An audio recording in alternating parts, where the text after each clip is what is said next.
Hello ladies and gentlemen, स्वागत छ तपाईँहरूलाई नेपाल अनलाइन स्कुलमा।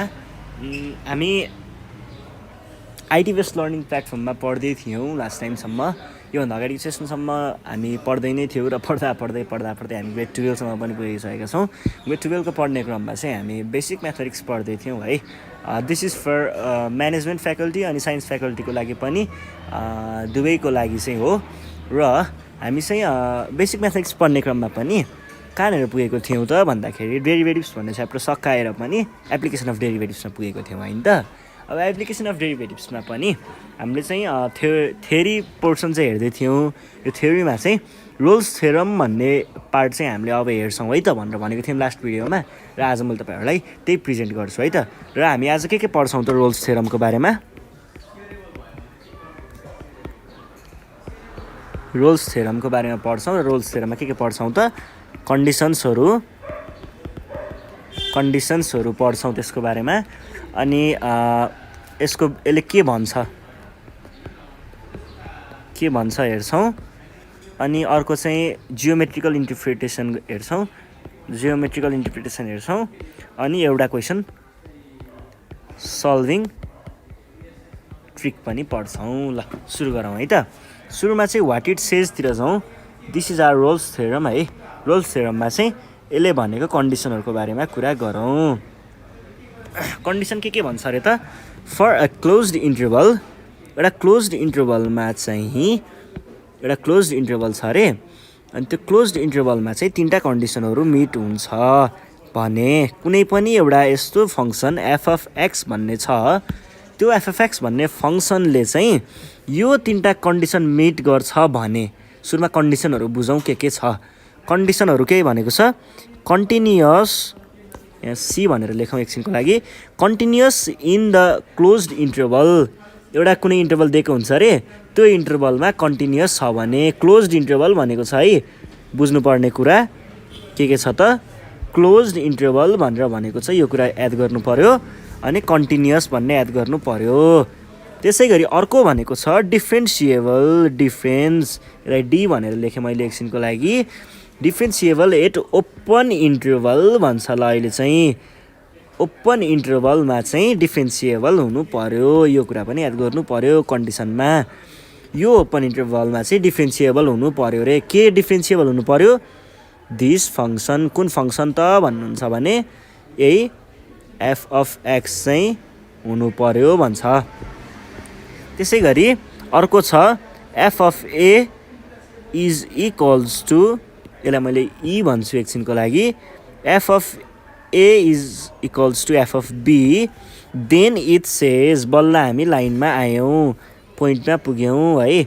Then it says there is at least a point C that belongs to open interval हो है। यो ओपन इन्टरभल ए कमा बीमा बिलोङ गर्छ, such that F dash of C is equals to 0। भन्नुको अर्थ के हो त, एफ ड्यास अफ सी भनेको के हुन्छ, दुई तिनवटा कुराहरू हुन्छ के, स्लोप अफ ट्यान्जेन्ट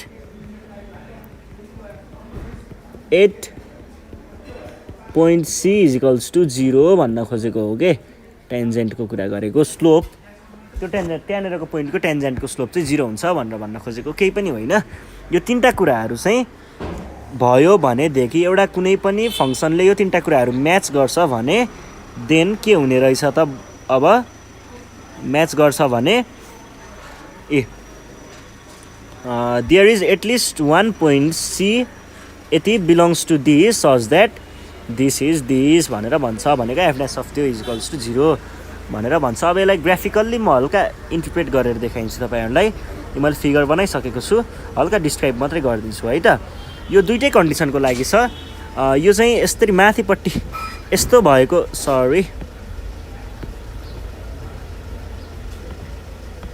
यो दुवै खालको ग्राफको लागि चाहिँ यसले काम गर्छ। यस्तो पनि दुवैको लागि काम गर्छ है। त्यो दुवैको लागि चाहिँ म तपाईँहरूलाई देखाइदिन्छु है त के हुन्छ भनेर।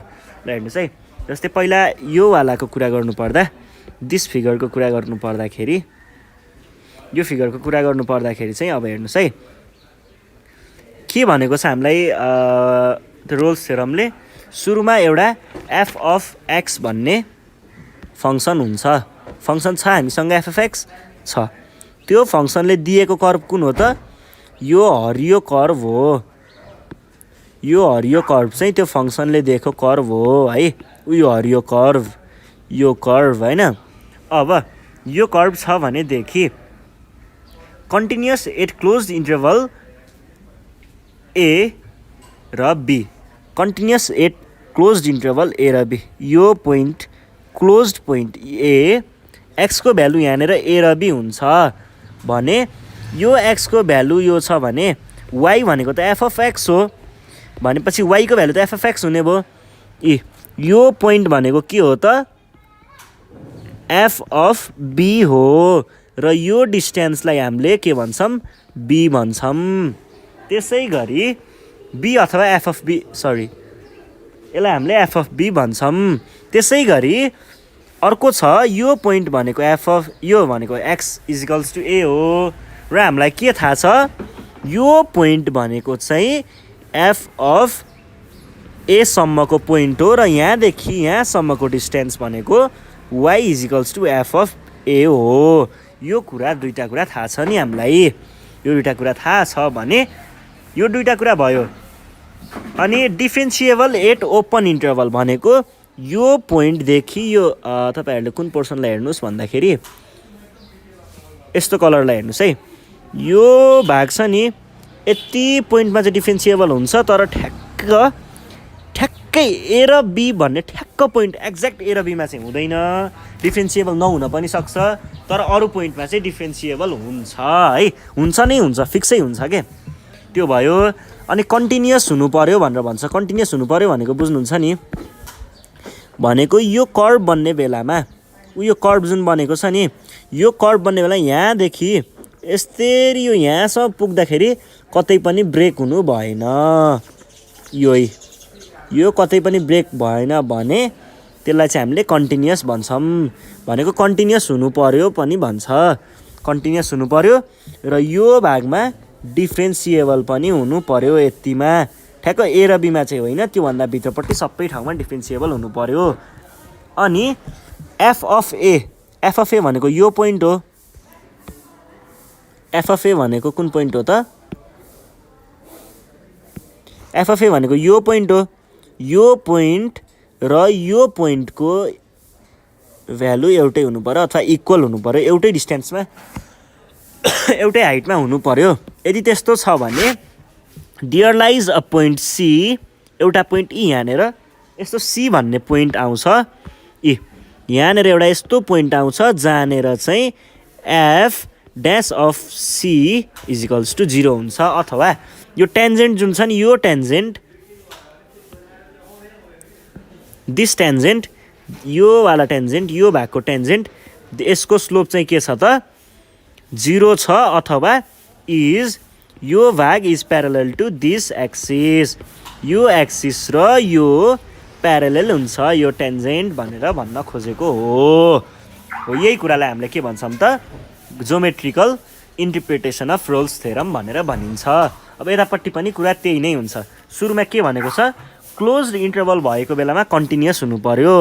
यो भागदेखि यो भागको क्लोज्ड इन्टरभलभित्र कन्टिन्युअस छ कि छैन? कन्टिन्युअस छ। यहाँदेखि यहाँसम्म कन्टिन्युअस नै छ। यो भयो एउटा, यहाँनिर है कन्टिन्युअस छ। डिफरेन्सिएबल एट ओपन इन्टरभल भनेर भन्छ। यो भागदेखि यो भागसम्म हरेक पोइन्टमा डिफरेन्सिएबल हुनु पर्यो। अर्को छ F of A. F of A भनेको यो पोइन्ट हो, एफ अफ बी भनेको यो पोइन्ट हो। यो दुइटाको हाइट पनि इक्वल छ। यहाँ र यहाँको हाइट इक्वल छ। तिनवटा कुरा मिट गर्छ भने there lies at least one point C, यो पोइन्ट सी भयो, point C such that F dash of C is equals to 0। भन्नुको अर्थ यो टेन्जेन्टको स्लोप चाहिँ कति हुनु पर्यो? 0 हुनु पर्यो र this is parallel to this axis पनि भन्न सकिन्छ। यो चाहिँ हाम्रो के थियो त? Geometrical interpretation. अब यो क्वेसनमा सोधिहाल्छ कहिलेकाहीँ एक्जाममा, त्यतिखेर के भन्नु पर्यो? एउटा क्लोज्ड इन्टरभल भनेको अब 2-4वटा कुराहरू याद गर्नुपर्ने हुन्छ। तपाईँहरूलाई म यसरी सम्झाउँछु। एउटा एकदम दामी ट्रिक छ क्या मसँग। त्यो ट्रिकको बारेमा चाहिँ कुरा गर्छु है त। रोल्स थ्योरम भन्ने बित्तिकै एउटा कुरा याद गर्नु पऱ्यो। रोल्स थ्योरम भन्ने बित्तिकै एउटा कुरा याद गर्नु पऱ्यो। त्यो कुरा भनेको के हो? A B C D E, यो भनेको रोल्स थ्योरम हो। रोल्स थ्योरमको कुनै पनि क्वेसन आयो भने नि तपाईँहरूले चाहिँ यदि 5वटा कुराहरू चाहिँ याद गर्नुपर्ने हुन्छ। 5वटा कुराहरू के छ? ए भनेको के हो? यो ए, एफ अफ ए भन्ने पत्ता लगाउनु पऱ्यो, ए होइन। बी भनेको यो होइन। अनि सी भन्छ, यो सी भनेको ई, यो सी। फर्स्ट स्टेप भनेको कन्टिन्युटी पत्ता लगाउने।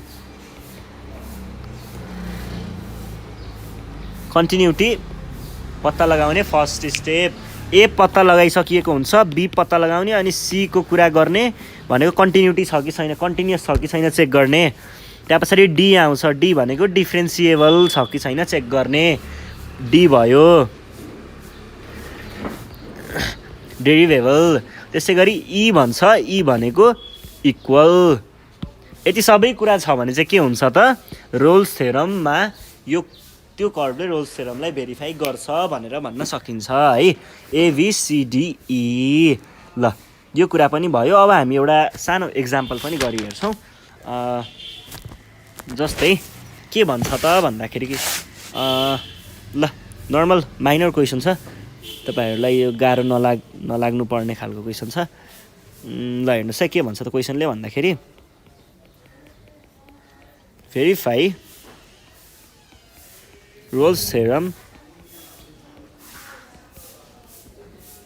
for f of x is equals to x square minus 4 in minus 3 this x this 3।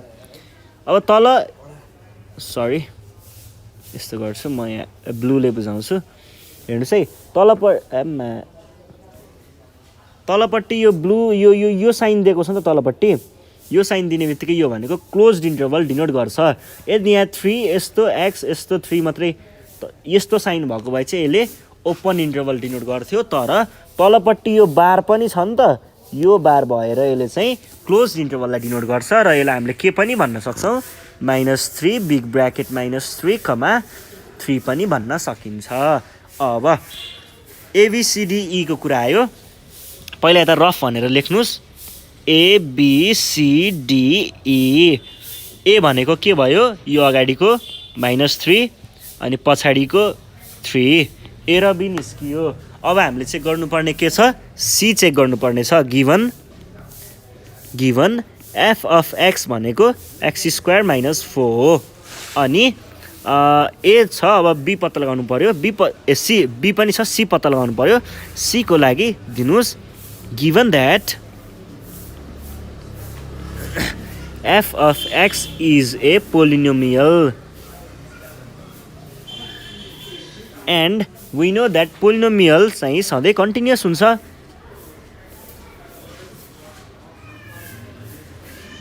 Polynomial is always continuous for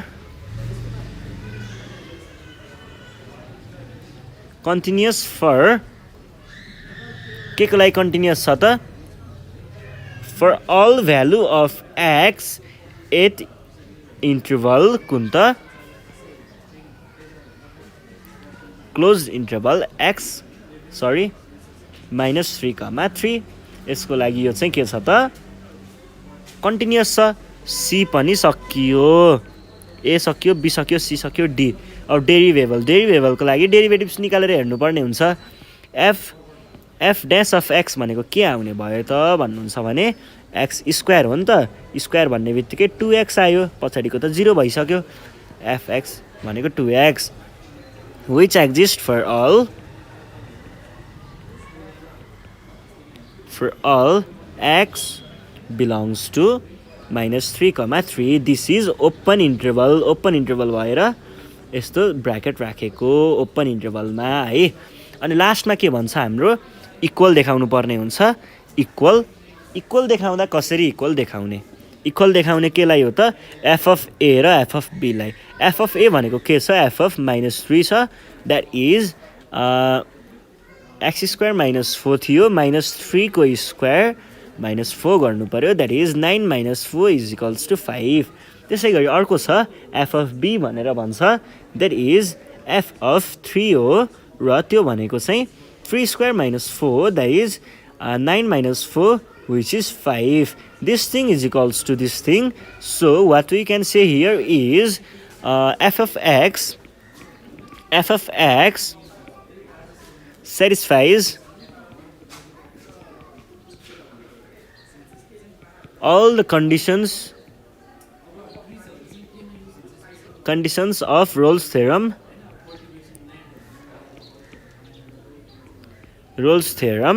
Therefore there exists at least a point, एउटा यस्तो point हुन्छ C भन्ने जुन चाहिँ कहाँ हुन्छ त -3,3 को ओपन इन्टरभलमा हुन्छ, ओपन इन्टरभलभित्र लाई गर्छ। Let us check that such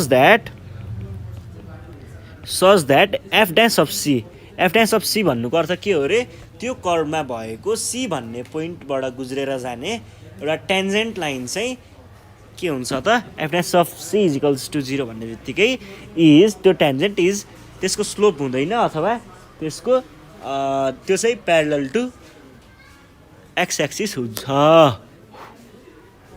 त्यसलाई हामीले लेख्दाखेरि कसरी लेख्छौँ, 2 c = 0 or c = 0। अब यो c = 0 3,3 मा लाई गर्छ कि गर्दैन त, -3,3 मा हेरौँ है त। यो भयो, जस्तै म यसलाई एकछिन यस्तो गर्छु, यो गर्छु है त। ल यो 0,0 भयो, 1 2 3 4 5 6 1 2 3 4। Let me use this color, this one, 1 2 3 4 5 6 1 2 3 4। यहाँनिर पर्यो 3, यहाँनिर पर्यो अर्को 3, हाम्रो आएको एन्सर 0 छ। Here is 0। यही दुईटाको ओपन इन्टरभलभित्र नै पर्दो रहेछ नि त यी 0 त, यो पोइन्टमा पर्छ नि त। हो therefore Rolle's theorem is verified by this के जाति हो यो, by this फङ्सन। यति भन्दै आजको सेसनबाट रोल्स थ्योरम बुझाउँदै हामी नेपाल अनलाइन स्कुल तपाईँहरूको माझबाट बिदा हुन चाहन्छौँ। नेक्स्ट सिरिजमा फेरि पनि भेट्नेछौँ भन्दै के प्रब्लम आयो भने हामीलाई सम्पर्क गर्नुहोस् है त। फेरि 895 है, 9849595895 अथवा डिस्क्रिप्सनमा पनि दिएको छ, यो नम्बरमा कन्ट्याक्ट गर्न सक्नुहुन्छ। तपाईँहरूलाई कुनै चिजको स्पेसिफिक भिडियो चाहिएको छ अथवा पर्सनल्ली गाइड गरिदिनु पर्ने छ भने पनि हामीलाई सम्पर्क गर्न सक्नुहुन्छ, र हामीलाई मलाई यो आएन दाइ अथवा यो आएन साथी भनेर भन्न सक्नुहुन्छ। हामी तपाईँहरूलाई रेस्पोन्स गर्छौँ है त। ल यति नै थियो आजको लागि, फलो गर्दै गर्नु होला, धन्यवाद।